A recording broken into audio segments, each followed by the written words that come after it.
गोविंद हरे मुरारी, हे नाथ नारायण वासुदेवा। श्रीमद् भगवद गीता जी के 5वें अध्याय का महात्म्य।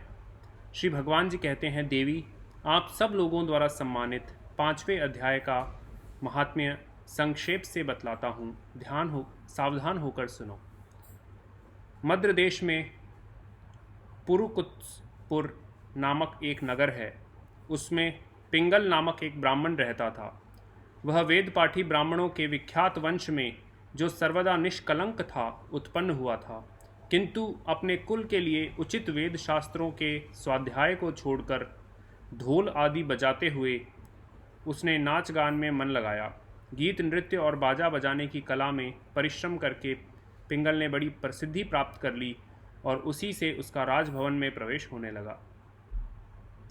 अब वह राजा के साथ रहने लगा और पराई स्त्रियों को बुला बुलाकर उनका उपभोग करने लगा। स्त्रियों के सिवा और कहीं भी उसका मन नहीं लगता था।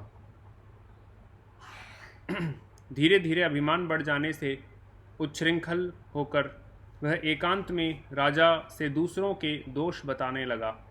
पिंगल की एक स्त्री थी जिसका नाम था अरुणा। वह नीच कुल में उत्पन्न हुई थी और कामी पुरुषों के साथ विहार करने की इच्छा से सदा ही उन्हीं की खोज में घूमा करती थी।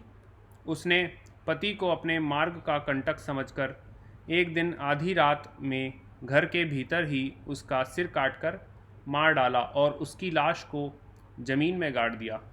इस प्रकार प्राणों से वियुक्त होने पर वह यमलोक में पहुंचा और भीषण नरकों का उपभोग करके निर्जन वन में गिद्ध हुआ। अरुणा भी भगंदर रोग से अपने सुंदर शरीर को त्याग कर घोर नरक भोगने के पश्चात उसी वन में शुकी हुई, अर्थात तोती हुई। एक दिन वह दाना चुगने की इच्छा से इधर उधर फुदक रही थी। इतने में ही उस गिद्ध ने पूर्व जन्म के वैर का स्मरण करके उसे अपने तीखे नखों से फाड़ डाला। शुकी घायल होकर पानी से भरी हुई मनुष्य की खोपड़ी में गिरी। गिद्ध पुनः उसकी ओर झपटा। इतने में ही जाल फैलाने वाले बहेलियों ने उसे भी बाणों का निशाना बना लिया। उसकी पूर्व जन्म की पत्नी शुकी उस खोपड़ी के जल में डूबकर प्राण त्याग चुकी थी। फिर वह क्रूर पक्षी भी उसी में गिरकर डूब गया। वह यमराज के दूत तब उन दोनों को यमराज के लोक में ले गए। वहाँ अपने पूर्वकृत पाप कर्म को याद करके दोनों ही भयभीत हो रहे थे। तदनंतर यमराज ने जब उनके घृणित कर्मों पर दृष्टिपात किया, तब उन्हें मालूम हुआ कि मृत्यु के समय अकस्मात खोपड़ी के जल में स्नान करने से इन दोनों का पाप नष्ट हो चुका है। तब उन्होंने उन दोनों को मानवांचित लोकों में जाने की आज्ञा दी। यह सुनकर अपने पाप को याद करते हुए वे दोनों बड़े विस्मय में पड़े और पास जाकर धर्मराज के चरणों में प्रणाम करके पूछने लगे, हे भगवान, हम दोनों ने पूर्व जन्म में अत्यंत घृणित पाप का संचय किया है, फिर हमें मनोवांछित लोक में भेजने का क्या कारण है? कृपया करके बताइए। यमराज ने कहा, गंगा जी के किनारे बट नामक एक उत्तम ब्रह्मज्ञानी रहते थे।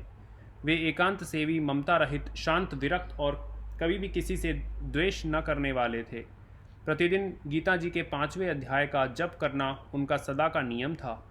5वें अध्याय को श्रवण कर लेने पर महापापी पुरुष भी सनातन ब्रह्म का ज्ञान प्राप्त कर लेता है। उसी पुण्य के प्रभाव से शुद्ध चित्त होकर उन्होंने अपने शरीर का परित्याग किया था।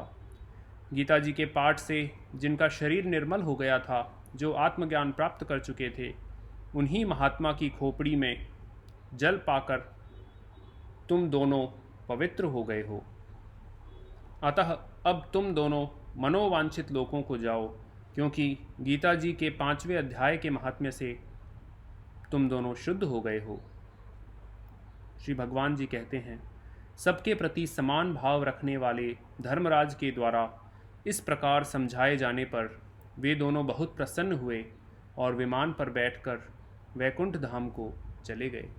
ओम श्री कृष्ण गोविंद हरे मुरारी, हे नाथ नारायण वासुदेवा। जय श्री कृष्ण भगवान। जय तुलसी माता। हरि प्रिय नमोस्तुते।